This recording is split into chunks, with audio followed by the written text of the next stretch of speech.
আমাকে দেখে তোমাদের কেমন লাগছে? জানি ভালো লাগবে। ঠিক কোন সময়ের কথা আমাকে দেখে তোমাদের মনে পড়ছে বলো তো? ঠিক দুর্গাপুজো। হ্যাঁ, আর দুর্গাপুজোর কোন দিনটা? ঠিক বলেছ, সন্ধি পুজো। সন্ধি পুজোর এই আলোময় মুহূর্তটা। দেখো, পুজো শেষ হয়ে গেছে, কিন্তু আমি সবসময় থেকে যাই তোমাদের সঙ্গে। আমাকে নিয়ে যে তোমরা ভিডিও করো, সন্ধি পুজোর সময় এই যে আমাকে 108টা প্রদীপ হিসাবে জ্বালানো হয়, আমার খুব ভালো লাগে জানো তো। কত ঢাক বাজে, তখন আরতি চলে, ফুল মালা, ঠাকুরকে দেখতে পায়, মা দুর্গা, উফ, তার সামনে আমি জ্বলছি। সবাই আমাকে জ্বালানোর জন্য ভীষণভাবে ব্যস্ত হয়ে পড়ে, কারণ তাতে তাদের মনের ইচ্ছা পূর্ণ হবে। হ্যাঁ, কিংবা পূর্ণ হবে, এই হিসাবেই তো জ্বালাই।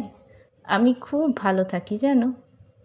আর তোমরা সকলে আমার কত ভিডিও করো, ছবি তোলো, আমার তাপ নাও, ভালো লাগে আমার ভীষণ। আসলে পুজো, সন্ধি পুজো, এই ব্যাপারটা আমাকে ছাড়াও ঠিক অসম্পূর্ণ।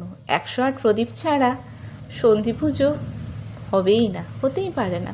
তাছাড়া কালী পুজোতে তো আমি একদম রমরম করে জ্বলতে থাকি। আমার নামই ওই জন্য, আমার এত আলোর জন্য ওটা কালী পুজোটাই দীপাবলি বলে সাজানো হয়ে থাকে।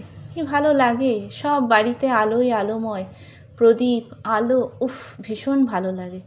আমি ভীষণ দামি জানো।